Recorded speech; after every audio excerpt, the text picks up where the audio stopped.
It's Sunday morning. It's early. It's quiet. Let me get this phone adjusted. And I was reading my Bible. And I was going through Proverbs 18. And Proverbs 18 and 14 says, "Who can bear a broken spirit?"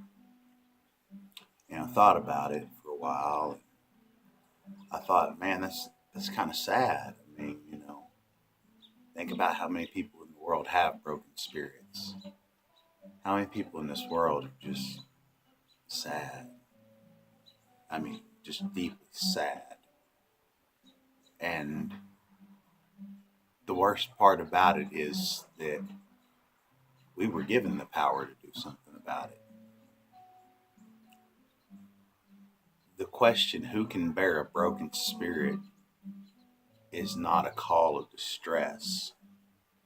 What I've come to understand is it's a call to the strong. It's calling us that are strong in our faith, that know what we believe, to go out and bear the broken spirits of those who don't know what they believe, who can't bear what they have in life. There's women who have children without fathers. There's fathers that have children without mothers. Uh, there's the criminal that wastes in prison, and you wonder, is his spirit broken? And do we break them more by locking them in a box? Do we send them out more broken? I don't have the answers to all these questions, but I know that there's something tragically and deeply wrong with the way that man deals with man. Because when the Bible clearly calls out to us, who can bear a broken spirit? And you're strong enough to do so and you don't, then you fall short of the glory of God. We all fall short of the glory of God. None of us are perfect. But it would seem to me that if you could help a man out of the mud, if you could give a cold man a coat, if you give a hungry man food, if you could get a man of broken spirit, spiritual enrichment, that the world would fix itself. We would all heal. There's so much of get, take, that we forget to give.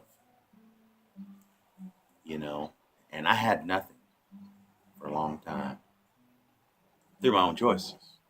Nobody took anything from me. I took it from myself, but I had nothing. And then one day I cried out to God, and God enriched me greatly, just as He has all of His children that ask in earnest. But I look around at my beautiful home, and I look around at the things that I have, and my beautiful wife, and I own a company, and I have so many things that I didn't have just a short time ago, and I nearly forgot that I was once a broken spirit, and I feel shame that I haven't picked up more broken spirits that were just like me, because we forget what we leave behind. And sometimes, it's good to let go of your past, but don't forget it.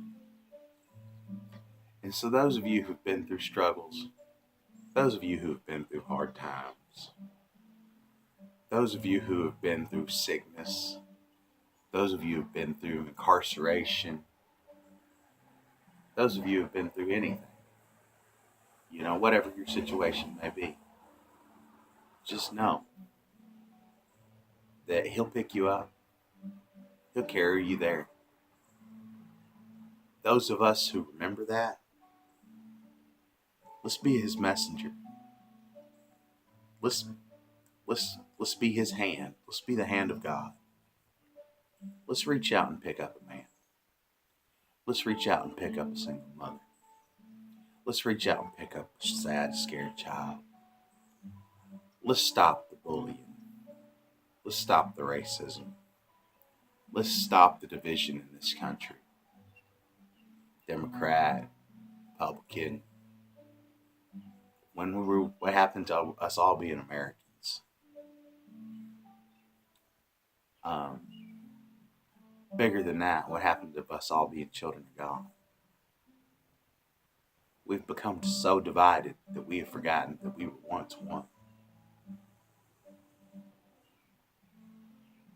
And, the Bible tells us that where two or more gathered in His name, He is among them. But what we miss is that we have to gather in His name. And it's easy. It's easy to go to church, sit in a pew, watch the pastor for 20 minutes, preach his prayer, tell you his sermon, maybe listen to a few witnesses. But we forget that when we walk out of that church, we're supposed to take what was given to us with us. Don't leave God on the pew. When God's given to you, put Him in your heart and take Him with you and carry Him everywhere you go. Because you never know when somebody's going to need God. You never know when that person walking down the street is going through the worst time of their life, and what they need more than anything else in the whole world is for one of God's children to reach out and just simply tell them it's going to be okay. Don't leave God on the pew. And don't forget our first and greatest commandment. And that's to love each other. Y'all have a blessed day.